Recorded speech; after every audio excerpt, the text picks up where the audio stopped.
Hair loss is one of the commonest concerns we see in our clinics as dermatologists today. In fact, in the last 3 years, we have seen an alarming increase in the number of patients who come seeking help for losing hair. To really understand why we lose hair, it's important for us to know that the hair follicle has a life of its own. It has a growth phase, it has a resting phase, and a shedding phase. If this gets disturbed due to various stresses of lifestyle, diet, not eating the right amount at the right time, a lot of sleep disturbances, hormonal imbalances, a lot of travel, all of these can cause a disturbance in the hair follicular cycle leading to shedding. If we shed over a period of time, it will lead to chronic hair loss. If we shed very acutely, it's going to be a short-term hair loss. There can be a diffuse pattern of hair loss which eventually can lead to balding. First, we need to understand the cause of it, and that is the medical management of your hair loss problem, which is why you need to visit a dermatologist. So what we do is, we first test to find out whether you have any nutritional deficiencies of vitamin B12, D3, iron, whether there are any hormonal imbalances of insulin resistance, polycystic ovaries, thyroid deficiencies or increases.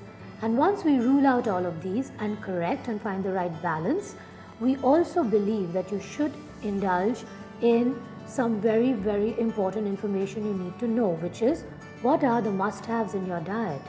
These are nuts, these are some berries, these are a date, a fig, one green, one yellow, one orange, one red item in your diet, a bowl of yogurt, and the correct balance of protein, carbohydrates and fats in your diet.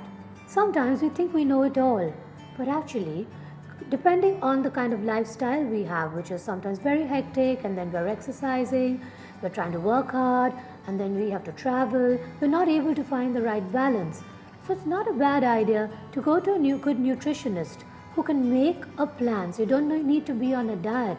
You just need to know what to eat, in what combination, at what time. And that can give a huge kickstart to the growth process and is the building block for new hair. So it's important for us to realize that you have to prevent thinning, but you also have to grow back hair. So this is one of the ways in which we strategize for our patients. Sleep right. The 12 midnight to 4 a.m. sleep is your repair and recovery sleep. Please don't miss on it, because it will help you to have a better day the next day. Exercise. It's important for those who have polycystic ovaries and hormonal imbalances and thyroid to stay on a lower glycemic index diet and indulge in more cardiovascular activity. Power yoga, Zumba, walks, all of these are great for you.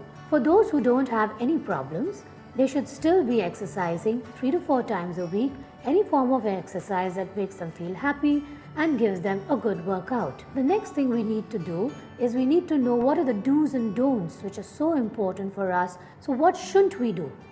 We shouldn't wash our hair with very hot water. Don't rub and scrub.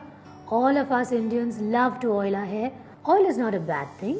It's good to lubricate. It gives some shine, it gives luster. However, if we over oil, over apply it, and then try to over shampoo it off with really hot hair, all we're doing is losing more hair which are already weak and also breaking it more. So use a tablespoon or two, gently apply it into your scalp, put a hot steaming towel for just a short time, 15-10 minutes, and after that, just gently wash your hair off with a detergent-free shampoo. This will be a good remedy for dry hair as well. Another thing you need to do is avoid heavy treatments at a salon like the spas and the massages, at least till your hair stops shedding. Nowadays, it's very fashionable and it's not a bad idea for textural improvement of the hair to do cysteine complex, keratin treatments, and these help to give you a more groomed look. But when you're actively shedding, that's not such a great idea.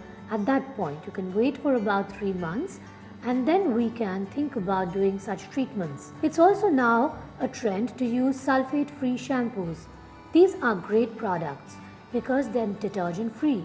Being so, they tend to irritate your scalp a lot less, and so what we call as scalp inflammation, which also is a kind of irritation of the scalp which leads to hair loss, if it's minimized by using the right kind of shampoo will help in preventing additional hair loss, calm your scalp down, and help you to start initiating the growth process of your hair follicles. So how do we go to growing new hair? 1. Find out the cause. Is it nutritional? Is it medical? Is it hormonal? And correct it. And not only correct it, learn how you should maintain it so you don't slip back to original. 2. You need to know what are the good do's and don'ts, and you need to definitely have a good lifestyle. Everything in moderation and with a sense of discipline will take you very far. You need to have a good hair vitamin, and you also need to have sometimes a lotion or an application to help to maintain the health of your hair, because our hair is under a lot of stress, as we appreciate today. Lastly, if you have a problem, don't waste too much time. Go seek help, correct it so that you can restore your hair cycle back to normal as soon as you can. And I'm sure that if you follow this plan, you will always have healthy, lustrous hair for a lifetime.